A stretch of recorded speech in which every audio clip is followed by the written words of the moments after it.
All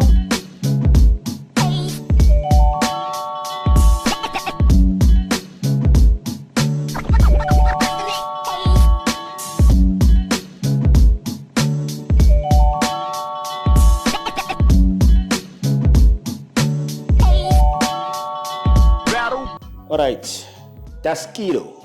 Sure, man. Fede? I'm great, man. Sharp, man. Yeah, hey, kuni zitang kuhlanga sathi then. Yeah, it's good. Yo, Yo, yeah, I think maybe from Boma somewhere last year, August or September. Yes. Yeah, no, yeah. So thank you for going this card because I ngiyazi na vele seni up and down man. So kuyikasi, so kuyijozi, so kuyini. Yes, senior move yo. Up and down. Yeah. It's fun. All right. So before Sagude, Yeah. just I'm gonna give just a quick brief about yourself for one hour. Just a quick brief. Okay, Taskito, okay, Jamantomela, Oscar, Amaziwo, Oscar, we are Timberlake. Yeah, so I'm a musician, being a career. So whenever I probably know who Taskito is a stage name, really. Yeah. All right. And then it sound yakho ijanda yakho ingahle kahle. I'm more focused to Afro Soul. Yeah. Stuffing is pusher with Afro Soul. But probably, checking from me background, Mabandu, they know I've been doing hip hop. Yeah. Sambe and Afro pop. Yeah. Of which how much I'm doing through my features and stuff, but focusing on Afro Soul. Yazi ngikhumbula, when was it? I think 2020, the time nangisayenza ama jam session. Yeah. Yeah. I remember when you track wayenza lapha, and then I'm not sure what is the same channel, but I remember the same day wangitshela ukuthi what you manje sangoma rap or something or trap or lezo into ezemu. Oh, exactly. Yeah, back then lokho yazi funda sawazama uthola sound and stuff. So ngalesikhathi lesa yini the reason why boyibiza like zangoma trap or something, why boyibiza kanjani leyo sound leyo? I think okay, let me say ngendlela esangakhona because like we were in the studio, bese studio yabona, like we silalela inamba bezenza luba nezinye ezenziwayo. So now siyeza ukuthi man, there's this different elements like ngendlela idlala ngakhona i-trap le yabona inengigubhu nyana ngiyento eyenza ukuthi izangoma trap. Yeah, because we all know izangoma nengigubhu. Azange wakhipha like i-project ngaleso sikhathi. Ngayikhipha i-project my first EP yami yokuthoma OG's favorite. Yeah, bekungiyo vele sami le isigijima phezulu kwayo. Then track layer iGogo, was it part of a project layer? Gogo was not part of Gogo. When Gogo phume nini? Gogo was later on. Because I think I'm not sure the phume nini. Yeah. Azange she recorded 2020, early 2020, if not maybe 2019. I think record 2018, 19. That ula record khona. I'm not sure net ukuthi yaphuma nini. Asengikhohle ukuthi isayirelease nini. I'm not sure sengakubuza lapha kule session leyo ne. But I'm curious endlini bathini ngale track leyo. Yazi ikhasi khulu ke into zami zo music esikhathini esiningi. Akubi ma situation ukuthi yakhulu. Nginokuzwa nje lapho kungena ngendlini. Ngize basho, "Hey, sizwile ingoma yakho njani?" Mara akubi ma situation ukuthi size sihlale phansi yangibuza. No, because abona nje angibuzi straight ngogogo because if ngikhumbula kahle the time nasiyiphuma ugogo beyangasekho ngithi. Ugogo wami bedala vele. Okay, but endlini mhlambe senza ngabazali mhlambe or ama siblings. Ukuthi bona zange bayizwe and then from lapho bakutshela ngayo something.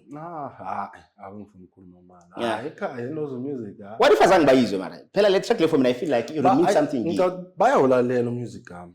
Mara akubi situation ukuthi siyahlala phansi. Because umuntu onokulalela music yami umntwana ekhaya lo mncane umntazana. Kuye ke isikhathini esiningi nginokuzwa ngitshela ukuthi ngizwe ngibona usesistudio nabo bani ulandela indwezi. Mara laba abanye bezwa ngayo bebamba through. Or bane hope leyo ukuthi ngaphandle ko music one day uzofika ubatshela ukuthi sengiyoba yi doctor or something. But sesana le hope le.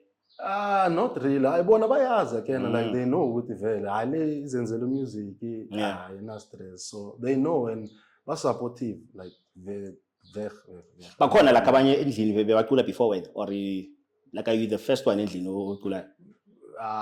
Ekhaya ngina ngokuthoma ngifuna ukukhuluma mama. Yeah, ngokuthoma. I think mara into engenze mhlambe ngifaka lapha endeni lezo. Umama wami bekathanda music like too much. Ekhaya like bekumuntu onaclinako dlala bo Ringo yabona like ingoma ezitsha ngizizwa kuye ukuthi nje kunengoma entsha dlala ingoma le. So I think kulanga thola khona inspiration endeni lezo music. Yeah, but wena ngitshela wena ukuphi la kuyoba realize khona like ukuthi okay yazi ngiyakwazi ukucula yini into sele wayenza or iphi icule sele wacula or kwayenzakalani ukuthi ubone ukuthi okay yazi nevoice yocula sharp esondweni yabona la esondweni ngatsho ke ngoba la ngibona sikhula uyazi vele mosibeka isondo nje isondo sesizalivale nasikhula you know bekwinto ukuthi isondo so bengina church benakwenziwa amakhwaya so bekucula but then bengisaba mina ukuba expressive ngokucula kwami because now bengizwa ngendlela abacula ngakhona labo abanye like yo uthi uyalalela umuntu uthi yo ucula yazi masithi umuntu uyacula besikhuluma ngabantu babetha vele labo baya kuma idol. Yeah. So mara as time goes kwenzeka ukuthi there was umunye uChiro ba like Joe ucula like ivoice yakhe igreen ungasabe as like icula ikhiphe. So I think vele I was like okay no kusho ukuthi yenzeka until ke ngiyongena e-studio bese ngifuna ukubona ukuthi kwenzakala. But before amakhwaya man I've always been umuntu othanda music like back in the days as I said. And bokunjani ke the first time uzizwa nibaceda ukurecorda like uza ivoice yakho baceda ukuyimix everything?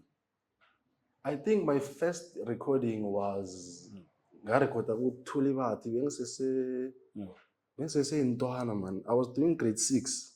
Mina nempintshamenye so into ebeyenzekile was iBrian Pincham le beyenza music yazisisa.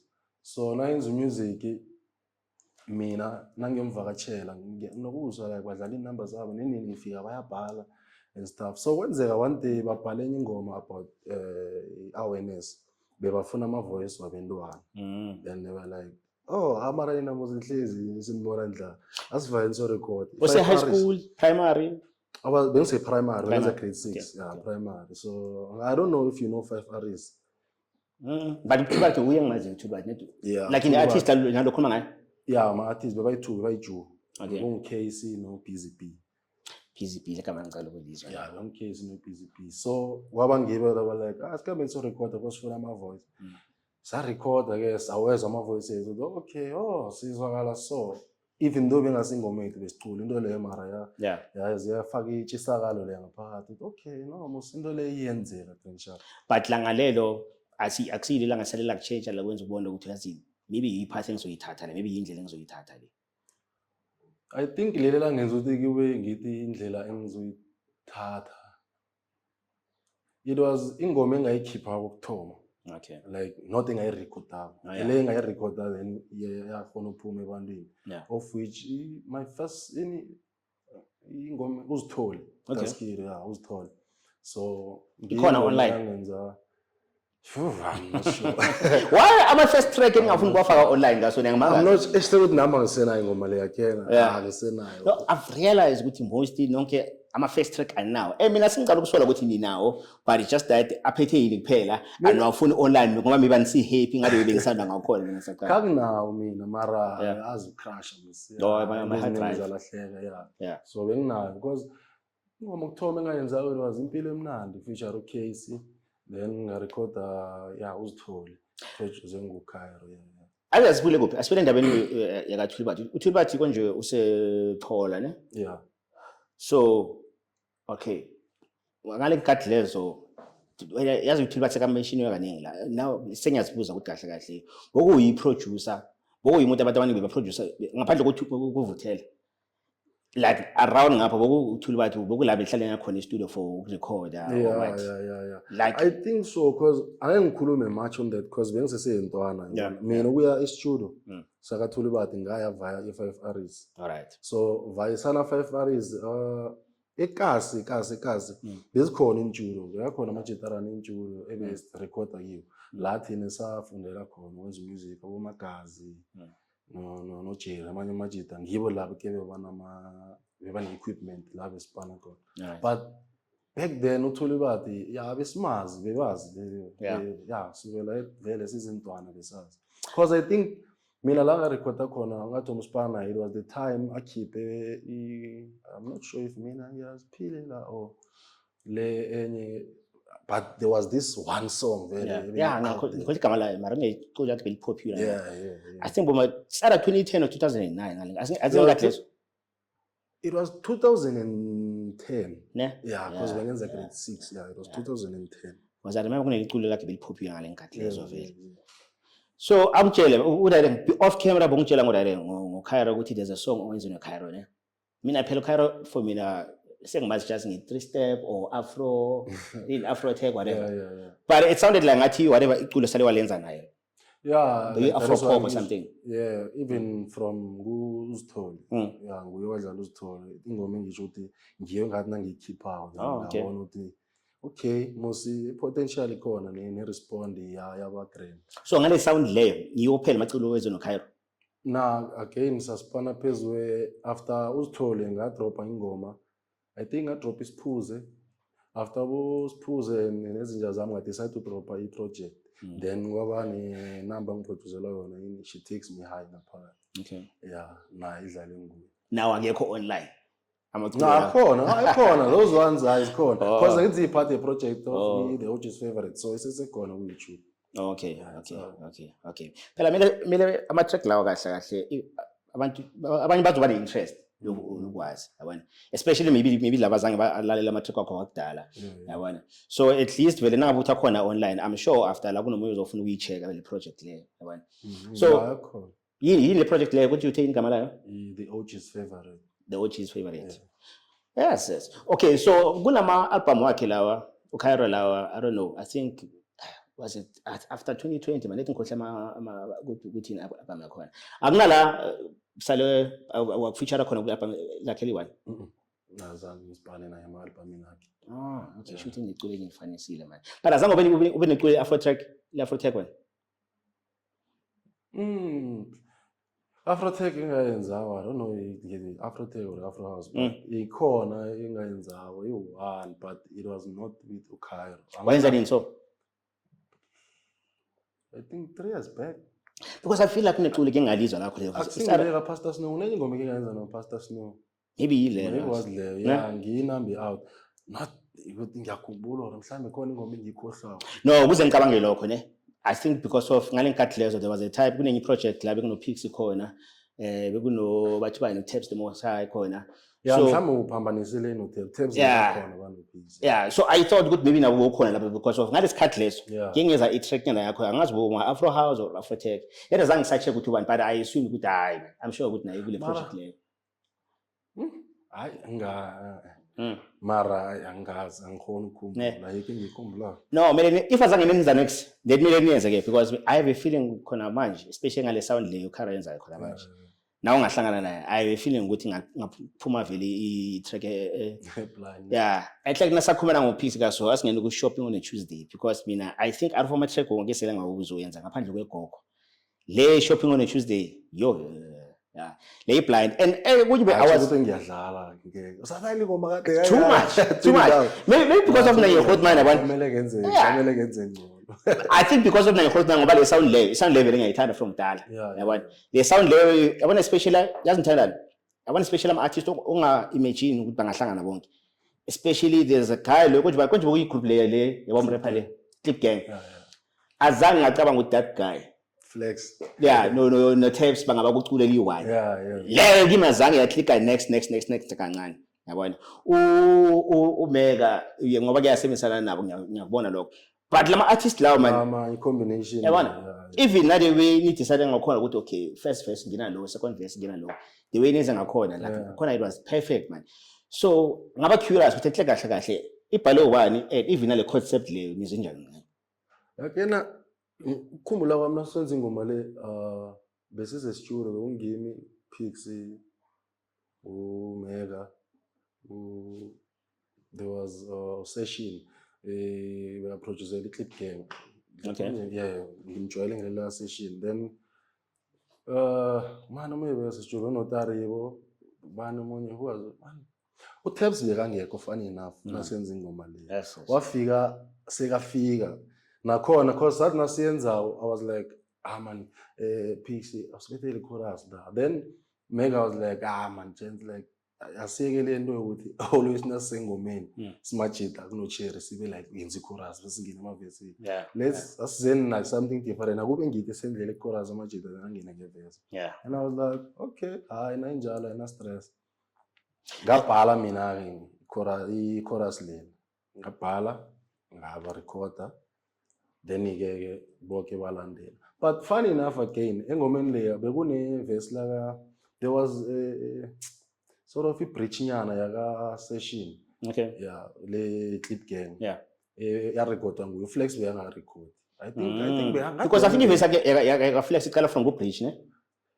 I'm not sure with then yakhuphuka ithi njengomega nakhona. Yeah, I'm not sure what ingena but ngazi ama lyrics akhona. But ngikhumbula ukuthi bekuno session ingomeni bekungana Flex. Okay. Then naseyibuya ama ingoma nase cause sathi okay no since wena ungacedi bamba so uzabhala ucedelele. Nayibuya uyabuya sekuno Flex. Ayikuthi uthethe the same verse wayinikeza Flex. No yena wakhipha ama voice akhe cause akithi intwana yakhe ku presence. So yeah so I was like nakani bana ba record nako like okay. Think keep wami ngifake wakho. Wabulala vele Flex. Wangena vele yazwisisa yonke into yazwakala ukuthi yo. I won't lie nonke nwashayile ne. But man, there's something about the verse yaka Tabs because to be honest ne nabe ngizothi first time ngizwe lese ngizwe hook maybe ngize angazi ukuthi uba noqala ukubhala verse before was of Tabs ban uphikso or ume yako ban yeah bengakabhali besa brainstorm like on how to go about it azange uthi ufike senibhalile kancane yeah uTabs ufike sengisilesile like nakafika I was like hey I don't know bekayaphi wafika how hey sesitune record yeah busy 2 minutes bese yabhalile uTabs verse wa recorder then wavala because not to be honest like the man fika ukudlula nje afika ufika wachinto enye namandla vele because to be honest mina if maybe let's say sale ngayizwa without uTabs ecalene bengizoyifrustana ne bengizothuka nakangena ngithi asesizongena kanjani because sengijwayele nina ukuthi okay ngesidebele ngina kasona so and I know ukuthi niblenda kanjani konke bengizozibuza ukuthi mari uzofita yini khona lapha kanjani hayi nongenile ublending shopping on Tuesday Tuesday angitshele kunjani for like an artist ukuspanisana maybe like ne producer A1 isikhathi that ngileyo I affect isound yakho like listen because I need to spana nayo yeah so in a way izoba ne-effect sounding nakho from the producer awubi maybe let's say ne problem kwesinye isikhathi if let's say wenzeke maybe uthole like a feature somewhere a different sound ayikhawathi right ngile because so jwayele ukuthi okay iproducer le engihlanga sipanisana nayo senza kaso I think mina zange ngazijwayeza ukurecorda i-sound like i-one from the get go like from ukufundeni kwami urecorda ngarecorda ingoma ye-rap because yazi thoma ku-rap ngarecorda i-rap recorda ingoma i-house recorda like amajanda nyana ahlukileyo so zange ngaba zisuka phasi ukuthi mina ngenza so ayikwenzi kube difficult for me ukuthepha in kwamanye amajanda ngomusic nasi nasakhuluma lapha ukhuluma la uthi umeka lekathi this thing leyo ukuthi every time nakunentombazana i-studio eculayo then uculisa like ihook so esele ngayinotice mina every time ama-artist noma even nakune-vocalist phela noma ngasentombazana noma kuyi-out as long as acula nje bazama ukumfaka somewhere ukuthi ashaye ihook naye abomrapper and lapho bomrapper kuhlala kuba noyi-one khona lapha e-studio producer eyi-one eshaya like i-house ezofuna ukuthatha the same vocalist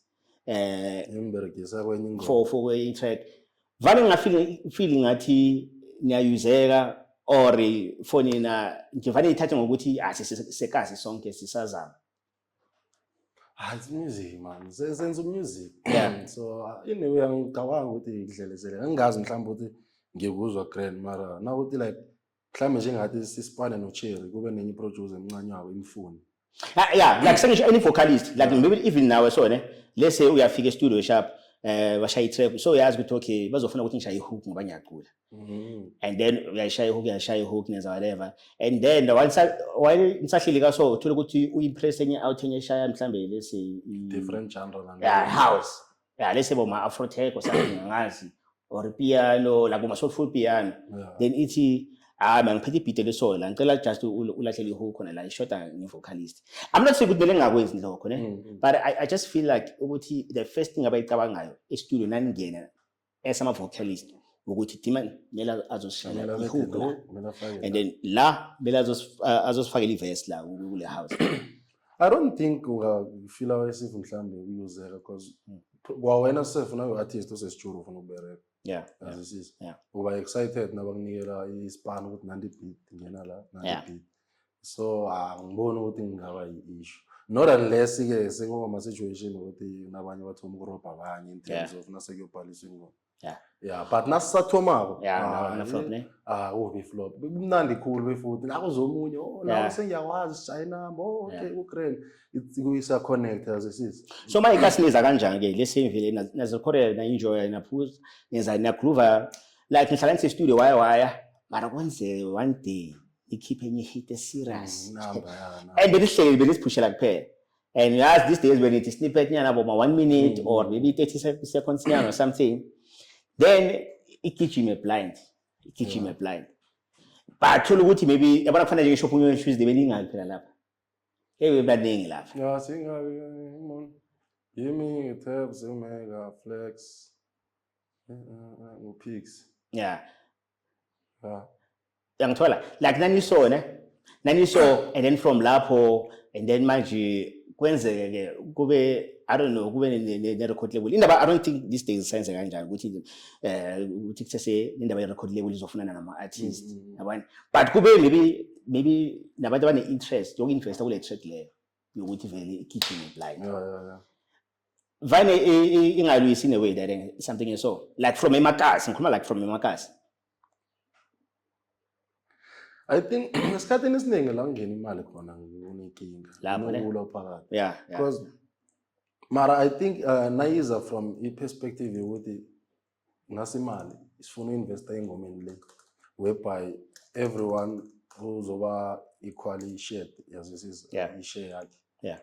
Angiboni ukuthi ungaba nenkinga lapho. Mara nakuzoba nomunye owenza ama deal eside then angabi transparent ukuthi kwenzeka so and so and so, because sometimes thola ukuthi omunye uyayifeel i-plan le omunye akayizi. So that is why ngithi if noke nizoba grand nishareile kuhle akekho ufila ngathi road I doubt ngaba ikinga. As long as nisemqondweni we-one nonke as long as nicabanga ni-one ninoke angeke kuye problem. So manje yabona this day phela senginama-genre amaningi angenayo. Ama-genre amaningi angenayo. Vane ungafili like mele change sound or something just to stay relevant. Leyo bekodwa engithwenyi kangayo. Mina ngenza music lo ngifuna ukuthi ngiwenze as it is. Le ama-trend nani angikho ke bangako. I-trend iyafana yenzeke ibuye iphela. So ngigrand mina espacing sami la ngizenzela khona music. I'm not saying mhlambe ngendlela embi ukuthi nawugijimisa ama-trend ayibereke. No, if you are spanner for when grand, but mina angisi fan yokugijimisa ama-trend. Then le sound leyenza khona manje like is it still afro pop or inegama elinye? No, it's well ngathini that is why ngithi I'm more focused on afro soul. Probably kuzoba khona ingoma lezi afro pop maphakathi, but more of my stuff it's afro soul. So kune question ewana I'm sure abantu abaya bahlala bakubuza yona ukuthi are you inspired by uSjava or what? Hey right too. Hlezi ngiyithola leyo. Anyway ngingasho ngithi because that yakhumbula ngikutshela ukuthi from ekhwayeni I had this issues nokuthi kucula because I felt like voice yami ngathi my voice atlabalazayo la ngathi my voice ayisifancy as anyway until ngikhona ukuthi ngilalele amanye ama-artist ukuthi okay lo musuyacula kanandaba nalo nalo uyacula sound nice.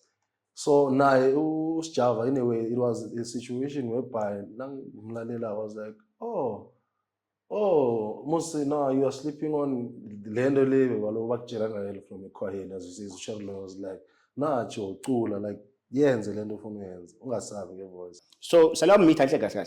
Yeah. Ngahlangana naye bewusiku album listening session. I think it was a listening session or album launch ka Anzo. All right. Yeah, sahlangana la. And then azange umzwise maybe some of your songs or something on the track. Isikhathi sokuzwisana bese because bese endaweni la besizolalela khona music. So there was no way ukuthi that. But for the fact ukuthi angithi share i-video on Twitter. Oh, I should so uyayazi sound. Yeah, plus yena shemule interest ukuthi kwenzakalani ngapha. Especially since after ulilo une interest ukuthi kwenzakalani. Yeah, but like that azange nginikeze problem maybe lesi now azama ukuthola amanye ama-deal but no isound yakho similar to kwaSjava just the only difference mhlambe isindebele azange nginikeze problem no kuhlangana amanye ama-deal. Sengahlangabezana into leyo. Nangayibona kuna record label ke yathi change kancane la nala. No. Yeah. In a way nakhona I think as much as mhlamba ngathi ukuthi i-voice yakhe ifana neyakaSjava as mara I doubt ukuthi senze like music oyi-one as isizwe ngale. La kwaNdebele bakhona abantu just abafocus endabeni yokuwriter kuphela. I'm not sure again. Because I feel like there's something eshotayo. Iyangazi ngitshela mama. Kunamanye ama-track mina vane ngizwe ukuthi yo this person uyacula blind. If only nangathola i-writer. Good right. Yeah. Ngizi track iqala kahle I'm like okay so phumile ku concept yakho ma track. So manje like this was a family song. Manje so all over. Yeah, I'm like okay so should if only bone a writer I think both of us sharp. Like even if maybe I was ngicabanga writing maybe let's say ukwenza both maybe let's ucule but na futhi ubhale for my artist. Angina stress for ubhala my artist bahelpa seeking. Or is it a problem maybe abanye bafila ngathi nabasakhuphuka ba prefer ukuzenzela everything. Maybe bona wasibona lapho kungenzeka ukuthi abalemuke ukuthi i-writing skill yabo ijame njani yabo. Yeah. But mina ukuhelpa ama-artist ubhala akusiyi problem ngimsolokana ngesirobha. Yeah. Nazi lekhulu. Then ngikre. So usually nanizi project ne I'm assuming ukuthi noma nipaka like kunale nipaka ngakhona ukuthi okay maybe the first track ngizoqala nge-track ekhuluma kaso and then the last track igcina kaso like you so uma urecord ama-track amaningi and then from lapho choose from lapho ukuthi project yakho ihlanganisa kanjani or while hlanganisa project yaplana ukuthi okay second track kumele ithathe i-direction third track kumele ithathe last track kumele yenze kaso. Mina esikhathini esiningi navane ngiyazirecord ingoma then kube i-situation ukuthi angisho phela khumbule into sezatshentsha kusafani nakade like lokho sathoma nje angiceda ukwenza music okay ngiyeza ukuthi ngenza ingoma esiso ngiyasubmit music yami ukuthi at least A&R balalele bezwe ukuthi kwenzakalani bese kuba ngibo because sometimes wena as an artist ungazitshela ngathi ingoma le iyo ke blind thola ukuthi i-reaction yabantu angeke ifane ngobe nayo so siyasubmit umunye music bese balalela bayazi ukuthi mara esikhathini esiningi akubi i-situation ukuthi le track 1 because ungakwenza lokho ne uthi le inamba yami yokuthoma le i-outro kambe isikhathi kambe kade record enye ufile ngathi le yathi yabheda jama ngiphushele le ngaphandle so ekugcineni kwelanga uyothola unengoma eziningi then yomele uhlale phansi udecide ne-team yakho ukuthi le if sizihlalisa so naso siza-arrange so zokwenza isense i-storytelling ngendlela esifuna ukuthi ipresent ngakhona njalo. And then i-hit song ke like uyiphusha kanjani like enhle siqala ngokuthi ubona kanjani ukuthi okay track le this is the one. Mina ngifuna ukutshela mangazi ngeke because that is why ngisho ukuthi sometimes when as an artist you would think this is that song only to find out that le ungayithandi kole here is that because it happens sometimes ukuthi my friends akawathande that one song kule project manje wayifaka yaba like an extra song and then low focus but that one baba then wenza kanjani kule situation leyo because uplanile ukuthi okay so ne concept already music video so ne concept social media ukuthi wenzani ku TikTok ku Instagram for the track leyo abanganandaba nayo but wonke umuntu uloku share le ku Spotify Apple Music whatever yiyo vele basitreama kakhulu wenza kanjani ke kule situation enjalo. Ngimele ugijime ne-flow nawe uyabona. If inamba wena uvulela uphusha le bathanda le nawe uyabona. Because i-reality of things nawe uyabona wenzakalani. If ama-numbers wale are good, it means you need to pay attention to whatever that's happening. So is there a song where ungasho ukuthi yabona le track le, this is the song le eyayenza uDaskino ukuthi abe the guy that he is today?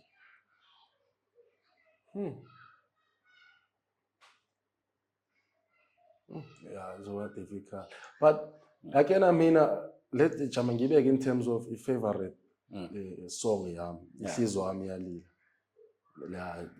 Till not today, it's one of ingoma zami ngithi nangilalela ngiyizwa. Yeah. Because I think ngendlela eza ngakhona nangenza Ihliziyo Yami Iyalila, weekend yakhona bengicela ukungcwaba umzala wami, cousin nami besiclose sinayo uDuduza. Okay. So veke le elandelayo yakhona nga e-studio thola kune beat then ngezwe ukuthi no yangifaka to whatever level I was going through yona this that pain nami. So ngasho ukuthi kube ingoma engiyibhale from ehlizweni nami that vele ngaleyo ndlela that is why Ihliziyo Yami Iyalila beyilila marehe vele. Yes. Yeah. No, I can just imagine nala marehe sakhona ukuthi athini, especially with both close naye ne. Yeah, both close blind. Yeah. Ungathi nale family nathi angibayizwa. Bayazi family bayazi. But I think umuntu bekangakayizwa umama because wayizwa ku-radio station alalele. Then bangi-interview bangibuza ngayo. Then wangifonela, she was like, hey wena ngiyezwa ukuthi ingoma leyo ibhale Ihliziyo Yakho bebuhlungu. Bekwenzakalani ngawo? Hey, bekusona so. Ngitshela ngathi bendazama. Like hey. No, I think there's nothing ngicabanga khona manje. I think okunye la kuze bazithulele. Obviously bayalalela bona. Mara okunye la I think kuze bazithulele is because of maybe vane balalela amaculo but okay la ceda udlula ku heartbreak nyana. Hayi ethi simiyekele. O la baceda ukumgcoma. Yibona into bayicabanga ngaleso sikhathi leso. Uma yena nguye umuntu onongibuza into enjalo because nawutsho so ngibuyela ngenye into ukuthi nang drop last project le ngidrop le album. Ikhambo lami. Wayilalela nje because wangibuya ungibuza wathi hey, ngiyakuzwa ngilalela ingoma zakho. Hey, usemathandweni ne? I'm like, kusho ukuthi ulalele kuhle wezwa ukuthi. I'm like, hayi. Vane sibafuna nomakoti nasibakhuluma so. So i-concept yale track leyo ihlangene njani? Imina nawe. Yeah. Imina nawe thina kuhle nje sathi nasifika e-studio sathola u-M Blood abusy nge-project. Okay. Yeah, ngathi abusy ngebeat lakhona. Then ukufika kwethu e-studio bekufika mina bekungimi noNto. Yeah, was me noNto safika e-studio. Mina uNtona uBini uBrian. Sa decide ukuthi hayi ke sine e-studio. Nasifika e-studio sithola ubafo bekaspana phezu kwebeat. And ngakutshela istory sengoma I think say record I think that 30 minutes na. We recording ngoma 30 minutes 45 minutes somewhere. Should be feel le beat kahle. Yeah, sathi nasizwa ukungena kwethu vele. Sathi na iceda ungena uNto walesa ama verse chorus lakhe. Siyeza ukuthi hayi kuyenzeka. Nasalesako ekubeni sesiyabhala nathi abanye side. Azange nivulela iminyango nyana maybe ku industry track. Or at least izwe abantu aba right ku endlebeni ezi right yona ifikile but in terms of ukuthi uzivulele iminyango ikhona esivuleleko but I think leyo ngilebona ngithi yazisiza thina artists because I know ukuthi ilende kuhuwe no. Yeah. Noma thina singakuboni lokho it's fine but sengisho ukuthi even behind the scenes ubona ukuthi yazi into sodala ngifuna or dala ngifuna uhlangana nomuntu so finally because of the track lena. Yeah, in a way hayi iwenzile vele ikwenza. And then another I feel like you can still do more. Yeah, but yeah. Isikhathi sesekhona. Another favorite song engithandayo ibathini emakhaya featuring uZinhle Motha. Yeah. Uhlala around ngapha uZinhle Motha? Yeah, uhlala around la kwaNdebele. Ubuya ngakuphi so? Angazi ngithi imajeto Fontaine I'm not sure G. Ngihlangane la ke Jozi or ni recordele khona ngapha? Sirecordele Gauteng, sirecordele Midrand. Right. Yeah, ingoma. Mina ingoma ngathoma ngayenza like like isesela ekhaya. Yeah. I recorder then ngoba ama situation ukuthi nakuba nama movements nana. Then sathi nasingale eGauteng namele ngirelease kwaba ne suggestion management was like okay sayizi ngoma le ngale thi si add yazisize flavor of bengimazi mina uZinhle but bengakahlangani nayo ngoba situation ukuthi nami ngathi nangibuya from i-radio interview la bengibuya khona nangifikako ngabathola sebafikile e-studio bane-management ngula ngathoma khona ukumbona ngiyeza ukuthi okay nguye yena manje bona blind ngiyeza ukuthi okay she's amazing kula sabereka khona sinaye yo nale beat le yakhona man yo imnandi intswembu ne imnandi so nifike lapha ngithola i-beat vele bese ikhona mina nangiyenzako i-beat vele khona but belingakapheleli bese yalenzile itariko so mina ngathola likhona then kwaba i-situation ukuthi okay ngiyarecord and the day ngirecorda ngakhona besibaningi man e-studio net bese balela abanye besine bes-cross 19 so sibethi silala balala ngarecorda ngathi nangizwa okay nalelinye i-beat elimnandi ngalirecorda ngiyi-one then ngayisave ngathola ukuthi isazobereka vele ingoma leyo i-artwork man i-artwork akhona ishayo one yenziwe yi-management i-artwork akhona nice and simple man nishutele kuphi sayishutela ngale yini ngaseviva yabona iviva yini ngale Tofontein kuphi negama elinye lakade man emkuleni ngaze wazi emkuleni la kunamaranta kulo khona lapha yini i-lodge or indawo yakade nje phela indawo yakade bekuthola khona ipetrol kade bathi ngiyabona le site le sayashutela ngapha unomunye umuzi la saya khona sababa khona ukuthi sibawushuta khona man like ngathi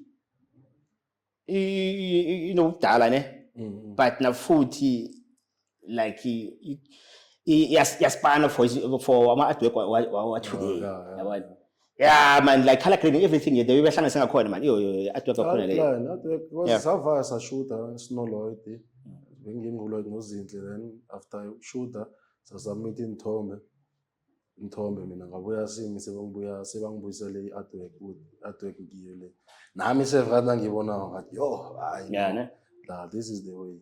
So is that the only song oyenze nozinhle? Ngiyo yodwa le ngoma esinayo. Kumele ngirecorde ngoma. So kumele singene e-studio. It was nice ukuzwa amanye ama sound ngaphandle lapho Afrotech, Afro House whatever amapiano like from KwaNdebele. Lawo vele artists esinawo abhayi. But it was nice ukuzwa like ama-track so, what track so ebuya from ngapha. Yabona?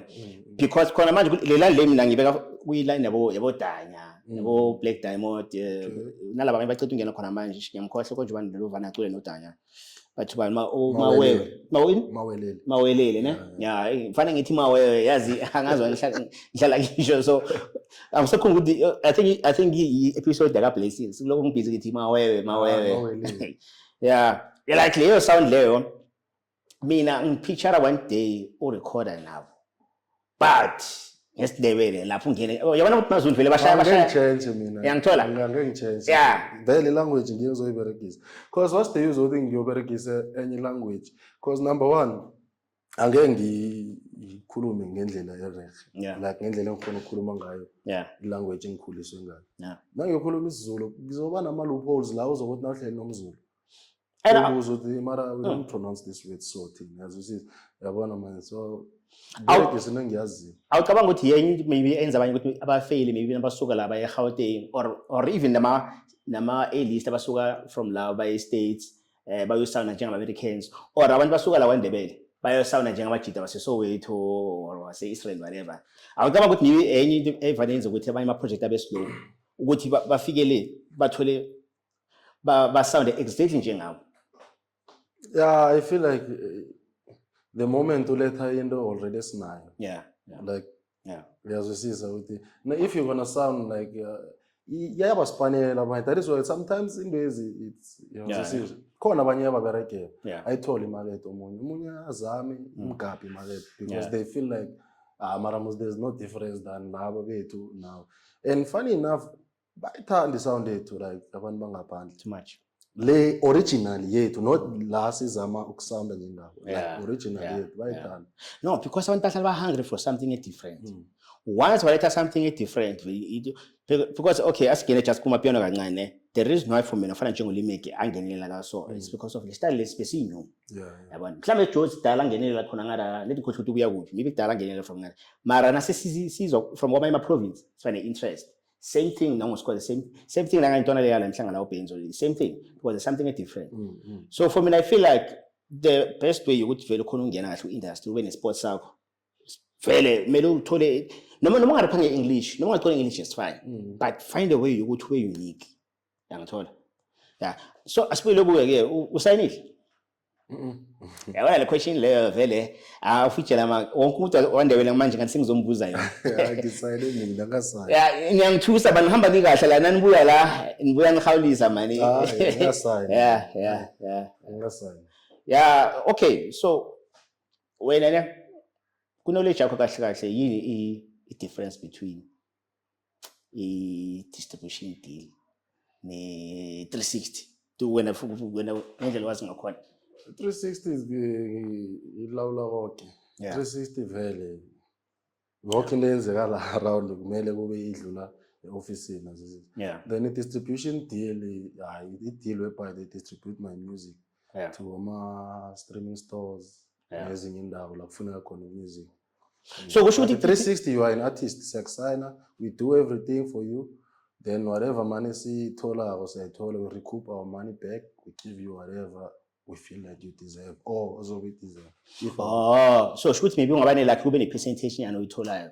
It's I go recoup. I feel again my 360 artist, my artist, I feel like it's no arrogant because number one, bazothatha ungana next ezisisa.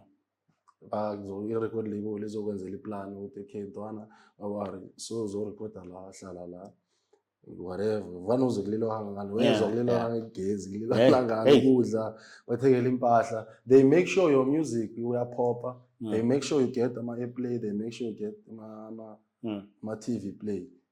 Then whenever izinto seziba grand so uyazibona ukuthi now I'm the shit, I am who I think I am. So umuntu baka so wazi imali eningi because so ubonile ukuthi so ubonile so khona ubonisa so khona ukuhlanisa imali eningi nencane, of which is wrong at some point because labantu ba invest kubo bafaka yabo imali because music awumani video ushuta ngemali. Yes then imali and yes to be honest ngingapha nangapha ngathi this thing ngapha nangapha because ngizaba ba open minded both nge360 nokusana just i-distribution deal phela yabona, because i-distribution deal phela it sounds like ukuthi okay wash up uyazi-own or whatever, maybe leso zvele i-record company yakho uyazi-sign or whatever sharp ne, but vane ngwari umuntu angenza kanjalo angana cash flow vele angana mali yokuziphusha sharp i-360 okay then uyuthatha yona bakusana bakwenzela everything, but then most engizwe ngabo abasanela ke-360 kuba difficult for wena for ukuthi baphume or especially maybe nakabona ukuthi akasese happy khona manje kumele aqhubeke ahlale i-contract up until iziphele the way kumele babuyise imali yabo. Okunye angazi iqiniso kangana, okunye ngenza ukuthi lesi bakuneze lesi deal bathi 3 albums lesi bakwenzise like 2 albums yes 3 bayi-delay baqhubeke babe busy ngama-artist. So lo ngaleso sikhathi lokho does it mean ukuthi ubambekile kule record label le up until niyenze project is 3? Yeah, if usaynele 3 ama-projects kumele ubanele ama-projects ayi-3 until uphume. Akukhonakali vele ukuthi kube kule contract le kube ne-time limit ukuthi okay i-delay ithatha 3 years, so should noma ngathi 3 years mara as long as sasho to project eyi-1 ngathi wona ngizwa bathi kune automatic yini auto renewal yeah ngengayizwa le ngathuka la ngizwa ukuthi nento efana nale. I was like what, so sometimes uthola ukuthi ama-artist amanye banjani into leyo because one thing ngisho mina usayina kuphela bakunikela uyafunda ukuthi okay uyazi ukuthi bakutshela ukuthi nase ufuna ukuhamba uzosinotify thina period eso ukuthi wena awusofuna ukukhatha ama-ties ugrand ene zobe sowucedile konke bese ke nase kukwatone phela kunasenasikhathi sena ukuthi ngizofuna ulinda 1 month ngifuna uphuma nje nangithi ngifuna uvaya i-contract yangibhanda ithini i-contract ithi if bengifuna ukuphuma bemele ngireporte emuva le 1 month before 2 months before.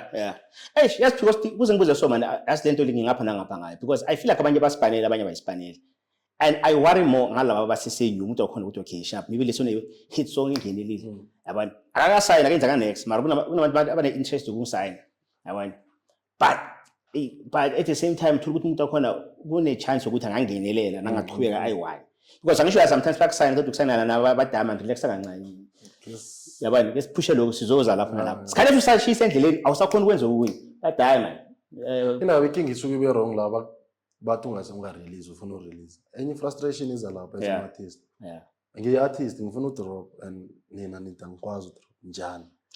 But then then manje wenza kanjani-ke nasophethe ama-options lawa-ke une-hit song kunabantu abaready khona manje ukuthi yazi siyakuphusha and then but at the same time uyasaba ufuna ukuzisayina mara i-capital ayivumi wenzani manje kule situation enjalo now ku-record label if ufila ngathi bayagcilaza wena no like uyi-one like usekasi no or usekasi sharp ushala i-track nyana then iya-pop up line iyaflya vele iba everywhere iba viral nawe vele awusakwazi nokuyi-controla leyo seyi-top ngakhona beza kuwe bathi sharp because bayabona ukuthi uyayi-owna le track yabona bafuna ukukuthatha bafuna ukuyisa kwenye i-11 bagayele i-deal e-360 ukuthi okay sharp nabo obviously sebayi-owna manje le track but nangapho une-opportunity yokuthi wena uqhubeke usiphushele uyi-one inkinga imali into engayisho ukuba independent is not for everyone.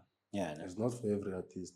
Khona amanye ama-artist honestly speaking bawadinga ama-record label. Like they need to write lapho vele ukuthi bakumanagele zonke izinto because into ezi at some point ziningi wena ujwayele ukwenza umusic kuphela kune-admin emele uyi-run esayidini you need to check ama-numbers ukuthi abanjani.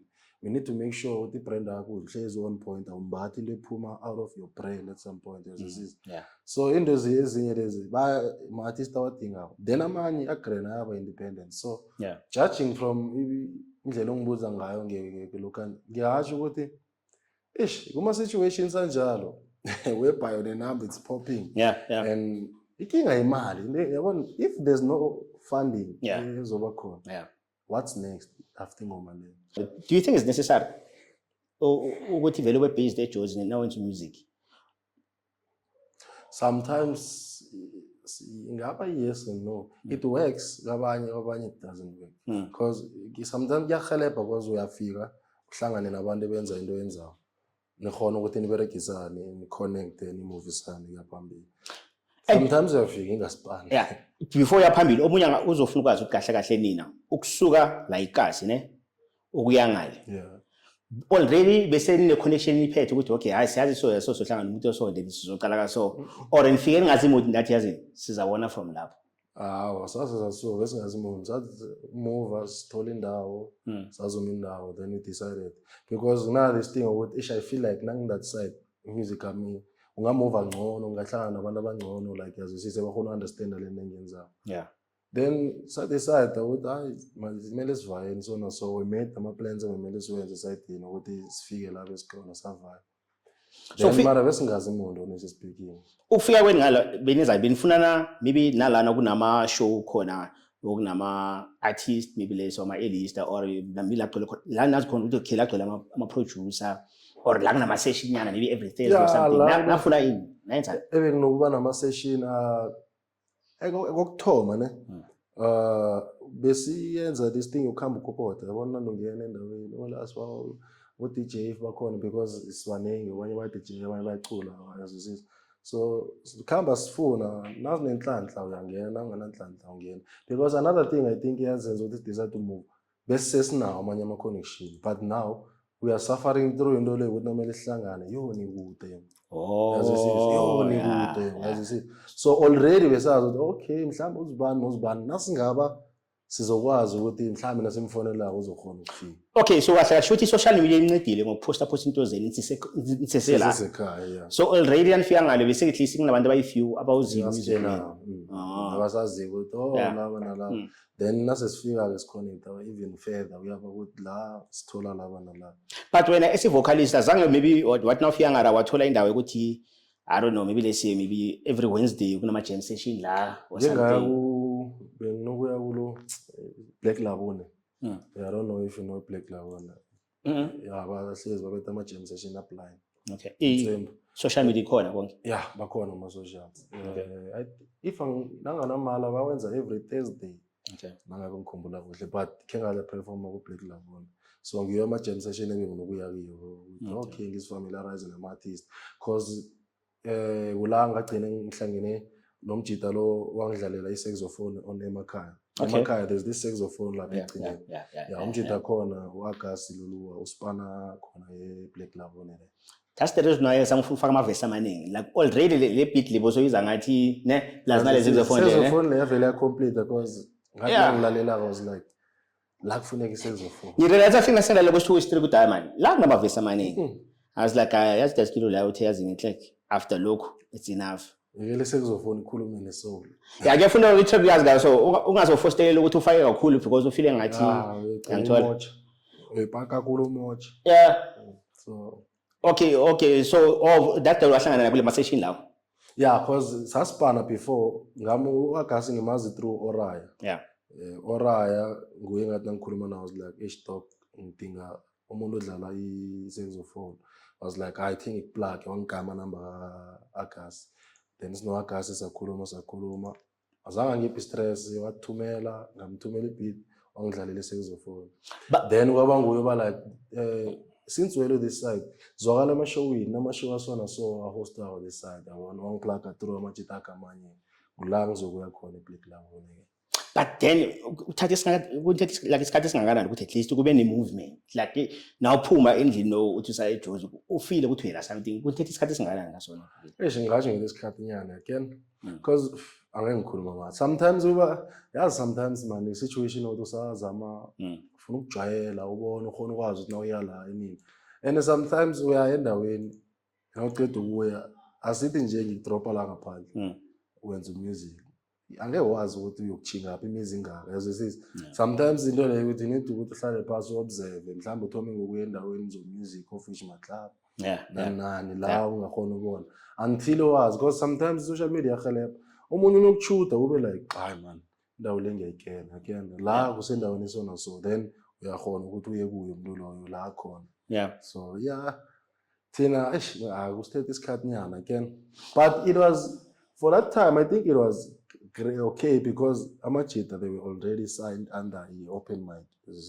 so there was already a movement on their side nayimitha kanjani nabamitha kanjani like no bawamitha kanjani amajita nabo ngasisign lapho no mina I wasn't signed ngaya mina bathi ngizi bezwe inamba zami okay so balalela okay asiyazo beku samele until lokho kwenzakala okay so konje wena uthi usane just a distribution deal phela ne mina ngine distribution deal phela and then i-company ni signile or what signile thina and Qualicraft Records wena ubani so under Qualicraft there is much as bio okay there's me no King V M Blood Navy Kid name MTP wePhimbo Noro Jameson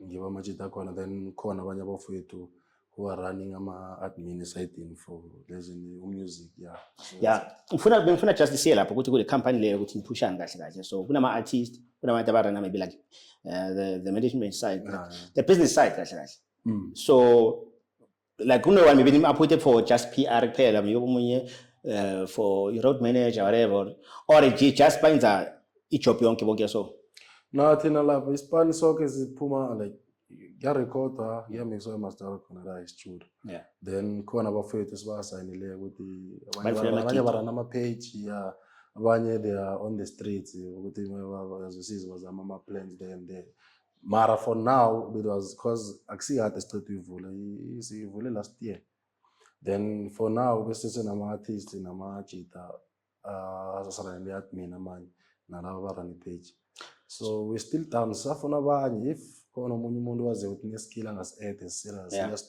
still down to span so niphusha njengema-record label lawo ukuthi lese unyaka nawo uqala bathi okay for the next 6 months so focus kule artist le and then the last 6 months so focus kule artist le or omunye nomunye une-producer sipanelanayo and then omunye nomunye asaqedinga project yakhe I think to us there's freedom sisayine then sipheni freedom whereby we know istudio si-one lesi sisipana kiso this is of which istudio se-Qualicraft Records kuberegwa la but if you're an artist ufila ngathi nomunye umuntu omaziyo ngaphandle usipanawo uyasipana naye then uyabuya nesipana thina naso ubuye naso siyaphuma under i-label. But in terms of working, we are free.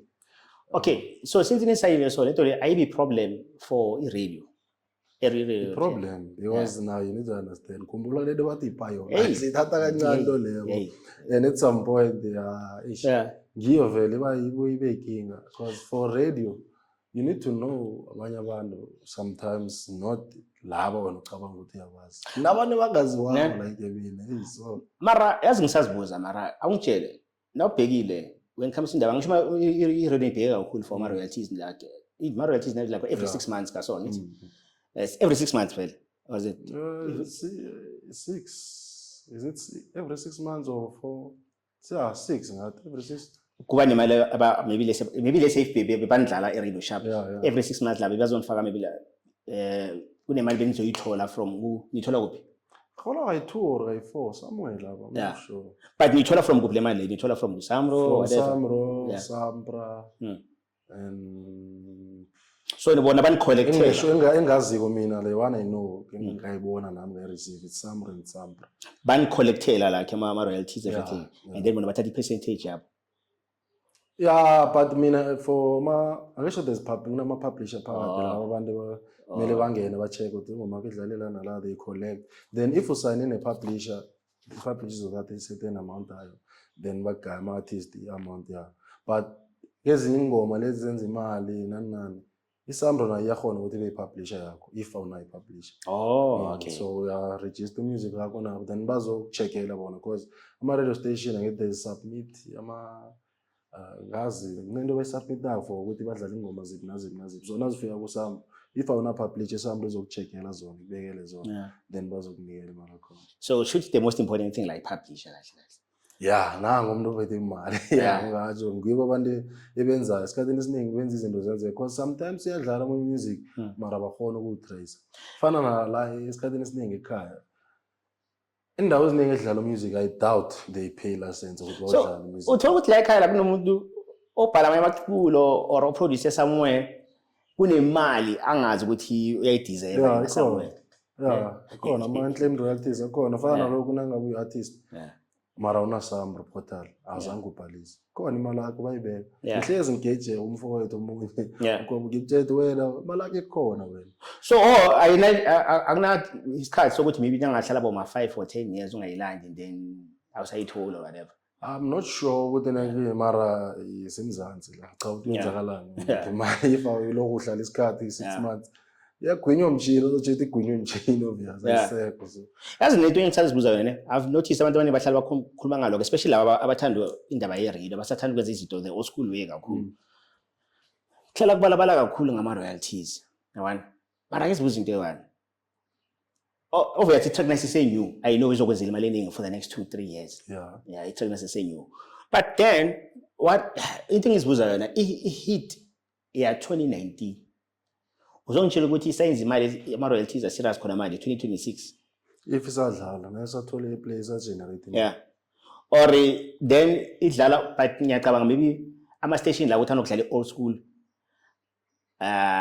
akhona ama station ukuthi adlala old school more than music manje like not there I know of because ngilalela ngakiredi because ngicela ukuthi maybe lapho maybe ngababo ba yabona lapho kokwezi miyobothobela what waligwala kahle ingizakena ke ayahluka nama radio station la imali abayibhatala no ababhatela imali efana kunama rankings la ababhatela udlula labo la ababhatela ngcono kanjalo njalo because I think ukuthi dala yabona ama royalties bekathathiwa njengemali ama pension yabona lokuthi vele awu ngasaba ngayo waya izohlala imali ama savings because angisho izinto uthola every month inesikhathi uthola ngazo isikhathi uthola ngazo base ngisho ukuthi every year wosho ngemali leso izongena because umusic ngalesikhathi leso i-radio ibe break music ne-TV awubona every time sometimes uthola ama artists aqeda ukwenza i-track aqeda ukhipha i-track uthola i-radio bathi bafosterele ukuthi okay udlala the first time on my show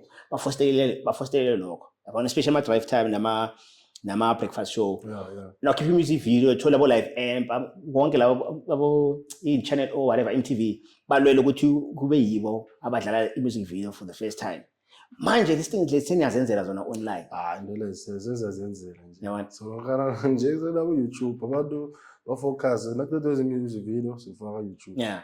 I think khethela ukuthi ufuna udlale nini ke. I think le ngizokubuza kakhulu kunomuntu abasabheka radio show.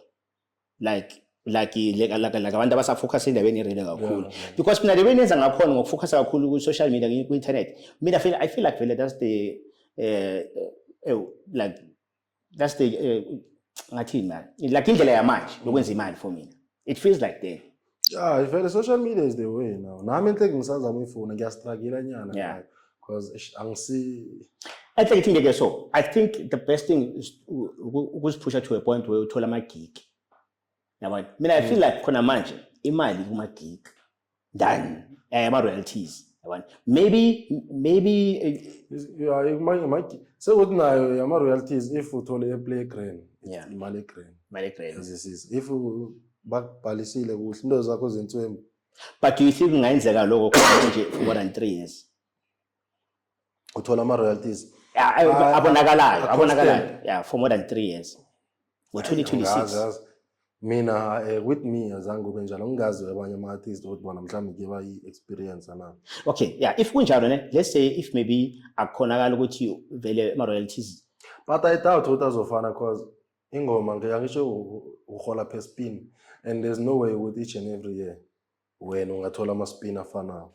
That's why ngisho njalo because khona manje phela manje konje bathi attention span or something. Bayasho ukuthi ama track these days ithola ukuthi maybe yabona njengama let's say track ezoshisa khona no January by June abantu abaningi abasayilaleli kangako sengene i-hit khona manje. That's the reason why even nabaya song of the year nangasayingeni because fana njenga last year mina i-song of the year for mina labo abantwana bakho. But I understand ukuthi why abantu bathi share because of ishisa nge-festive. Yabona. But if for me it was just being less than 3 months ishisa. Abantwana bakho last day for almost the whole year nje beyishisa apply. Yabona. For me na. Yabona. So because of the way it's abantu balileko njengama song of the year. Ukuthi njani maningi bona balilako. I think because of the ways into change ngakhona izinto zichange lokho lokho man sadabula ngebig nazo nyaka. Yeah lokho besazi nazo umlilo sonke besijamelana ngomlilo. Nokunye futhi athi from isina ama fans maybe just ama fans wini ane access eningi music. Ngalesikhathi lesi ngibona ukuthi uthi udropa sonke simele ukuthi udropa Friday. That's another thing. Music so too easily accessible. The way we accessible ngakhona for mina directly change everything. It changed a lot because khumbula kade ukuthi na uthenga nangikhipha music uthenga i-disc lami. If umakhelana akalithengi uyuzwa kuwe phela ngoma zami if uyangifrustana ngiyomele ukuthi na unando dlala anandalalela. Now keeping ngoma ikhona ama platform wakunami nonganawo ama streaming stores. As ngikhumbula ngisese high school there's a song but ngikhohle ukuthi igama le track yakhona vele ngoba ngithanda hip hop line. There's a track bengazi ukuthi ngizoyiza ku-show ka Timotash phela. Timotash bekesene i-show vele thina sibakhuluma phela bathi i-rhyme and reason bedlala bedlala Saturday. Khohle ukuthi igama leculo lelo but every Saturday before ngiyogroove before ngiyenzani ngikasho ukuthi ngimamela just from 7 until 7. I knew the track lebazoyidlala. Imagine bukudlala babuyilalela le track leyo even our breakfast show bengazi ukuthi okay between 9 and 10 there's a possibility ukuthi bazodlala i-track so nala ma top 10 top 20 very important game ngalenkathi lezo ngoba kunama ama track bengawezi emgrooveni mara I knew ukuthi nangalalela i-top 10 top 20 whatever lapha i-track isoba zodlala and bengisesene interest ukuthi ku live amp i-video enyu yibe singayazi.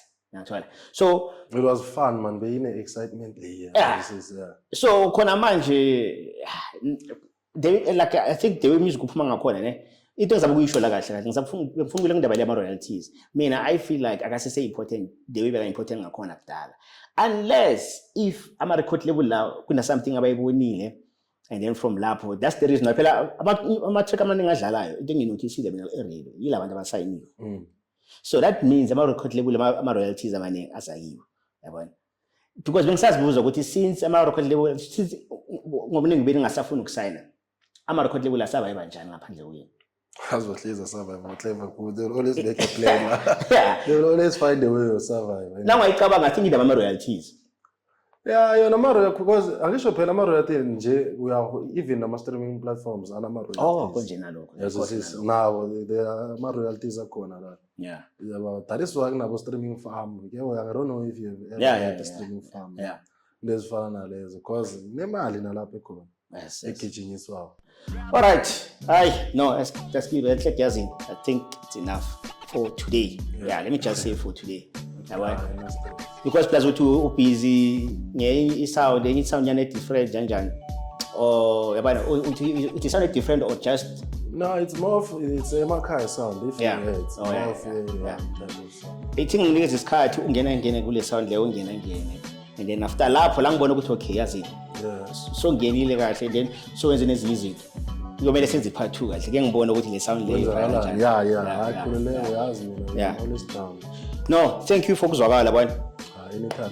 So qhubekani niphusheni ngara mina ayazi ngiyathanda ukubona abantu basuke lana from one step to kwesi step esilandelayo ngiyangithola especially nawusuka la uthi eJozi now ufika ngalo uyibona into yele ngara. And again I wanted to ask what happened to you guys helping artists in terms of ama visual adelela artists ne hey yazi yabona lapho khona because there was this era whereby benisihelebha ukuthi shoot isivelele because I feel like as much as nokuzwa kulila ngendaba ukuthi game wandebele entertainment I feel like ikhona entertainment but ayibonakali because now sewenza music abasiboni abantu ama visuals amaningi unama interviews akuna yazi mina ngazinikela ne there was a time ngazinikela yona yabona I won't lie vele khona mangishaya isikhathi ngoba ngibusy too much into zibaye ngazinikela mara na futhi ngabona isikhathi nasivayo ukuthi yo mele ube ready for into ezibhaya as ama artists neto ziningi and isifuna someone ukuthi akasibhizi ngezizinto afocusekini kuphela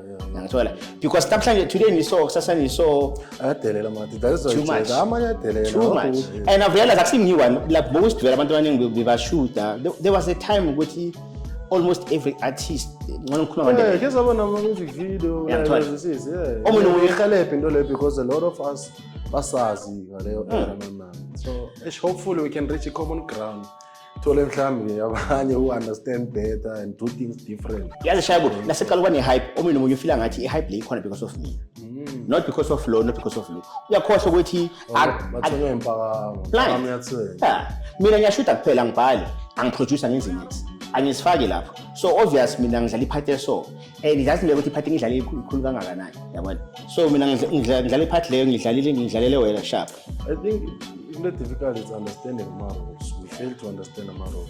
If someone who behind the scene, then it's time to follow one family, then there's no problem. Because you don't understand roles. You don't know this is the face, this is the head, tail, If you can understand that, so correct. Akunjalo vele. So mina after I'm trying ukuthi ngidile nama era wonke ama artists ngidile nama era ama artists basesisekasi bakhuphuka benzani wena babuya abanye baqhubeka benzani yabona so no sengiyazi ukuthi okay ukuthi nawusisena igasi kuso nanisaqala kuso wona siqala kuba ne hype kuba so okay nasifika ama celebrity ukwenzeka so okay then mase ngiyazibuza ke mina ukuthi okay sharp do I want to be part of this ngithi man no blind yabona I think if maybe ngifuna ku music industry yabona manje le stress leso for mina ngisidingi yabona great angazi ngabanye mara mina sharp nazo mina vele now ngachecka from dala ngisupport mense from KwaNdebele